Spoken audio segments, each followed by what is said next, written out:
Tina Williams clutched her cleaning supplies tightly as the elevator ascended, its polished chrome reflecting the nervous tension in her face. Outside the glass-paneled wall, the cityscape of Greenwich, Connecticut shimmered under a morning sun too bright for how heavy her chest felt. Floor after floor ticked upward on the display above the elevator doors, and with each one, Tina felt more out of place. At just 23, she had imagined a different life. She had left the quiet hills of Appalachia in search of anything that felt bigger than the world she'd grown up in. Greenwich had looked like opportunity, but what she found was a city of glossy surfaces and cold, empty rooms. Wealth beyond imagination, yet hollow at the core. Today's job was for a last-minute high-end cleaning of a penthouse that belonged to someone named Ryan Miller. According to the agency, he was a powerful executive who rarely stayed home. Clean every inch, leave no trace, and be gone before he returns, were the instructions. When the elevator dinged and the door slid open, Tina hesitated. The penthouse was stunning, as if ripped straight from a luxury design magazine. Cream-colored marble floors, modern art that screamed wealth, towering windows that framed the skyline like a painting. But something felt wrong. The silence was suffocating, too still. Tina stepped inside cautiously, her sneakers whispering against the plush rug. The space was spotless. Not just clean, but unused. No clutter, no warmth. No signs of life.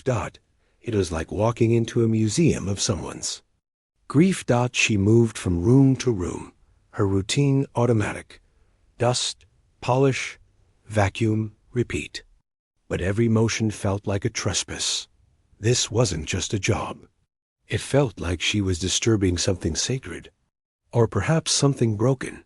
She had just begun dusting a bookshelf in the expansive living room when a sound stopped. A cry. Faint at first, then louder, desperate. A baby crying. Tina froze. No, she whispered aloud. That can't be right. The Millers, at least from what she'd been told, had no staff living in. Mr. Miller was supposed to be out at a conference. His wife? Deceased. No one else was listed on the occupancy. But the cries didn't stop. They grew sharper, painful, heart-pounding. Tina followed the sound up a flight of stairs, her breath catching with every step. The crying was coming from behind a door white, simple, half open. She pushed it gently. Inside was a nursery. A soft pink room aglow with dim fairy lights, the walls lined with pastel paintings of rabbits and giraffes. A white crib stood in the center, the only place in the whole penthouse that felt loved. And in that crib, a tiny baby wailed, red-faced, arms flailing. Alone, Tina rushed to the crib and scooped the baby into her arms without thinking.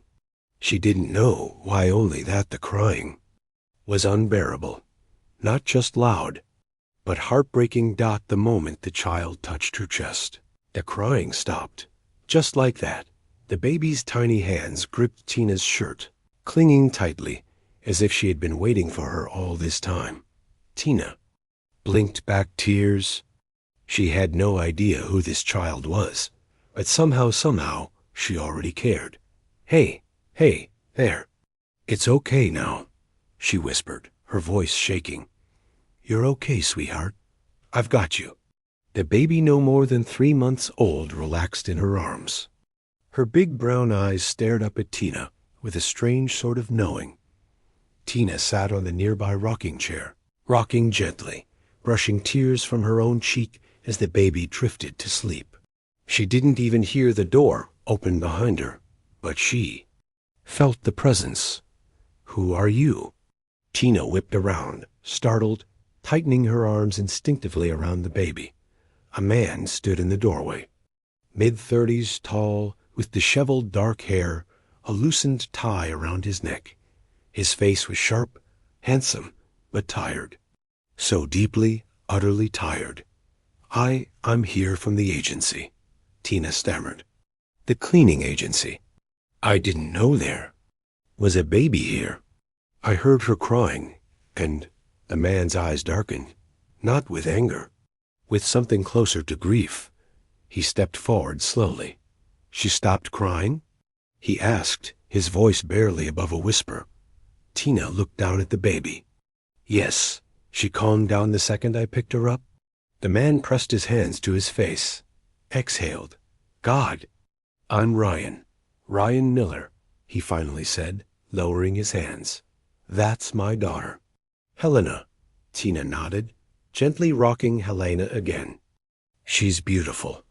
She's all I have left. The words hung there between them. Ryan's eyes were rimmed red, his shoulders hunched. He looked like a man drowning. My wife died during childbirth, he said, as if reading Tina's question before she could speak it. Since then, I've tried everything. 3 nannies. No one could calm her. She just cries and cries. She just needed to be held, Tina said quietly, brushing a thumb across Helena's cheek, to feel safe. Ryan's face crumbled. I haven't slept in days, he said. I can't eat. I don't know how to be a father. I never thought I'd be doing this alone. He looked at Tina then, with a look that was equal parts hope and desperation. Will you stay? He asked, not as a cleaner. I need someone who can help her. Help me. Tina hesitated.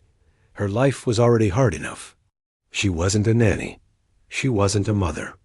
But the way Helena had melted into her arms, the way she stopped crying felt like something deeper, like a calling. I'll stay, she said softly, for now. Weeks passed, the days fell into a rhythm. Tina moved in temporarily, or at least that's what she told herself. She fed Helena, bathed her, soothed her to sleep. Ryan began working from home more, often joining them for dinners, watching quietly as Tina sang lullabies. The penthouse began to change, slowly. The silence was no longer suffocating. Laughter, Helena's giggles, and Tina's soft singing filled the space. Ryan smiled more. Even Helena blossomed, her cheeks rosier, her eyes brighter. And Tina? She felt whole in a way she never had before. Ryan noticed it too. Late one night, as they sat on the balcony, watching city lights flicker below, Ryan turned to her. You've changed everything, he said. Tina looked away, flustered. I didn't do much. You made this house feel alive again, he said. You made me feel alive again. She didn't respond. But she didn't have to. The silence between them had grown comfortable. Intimate. Later that week, as Ryan prepared for a crucial business meeting, Helena crawled for the first time straight into Tina's arms. When Ryan returned home and saw the video on Tina's phone, he cried, not big sobs, but silent tears of a man watching his daughter grow up with someone he could finally trust. He whispered, thank you, over and over. Then everything fell. Apartrine's company took a nosedive. Suddenly, the penthouse was filled with calls from lawyers, panicked meetings, documents scattered across tables. Ryan grew withdrawn again, shoulders hunched, voice sharp. Tina tried to hold things together.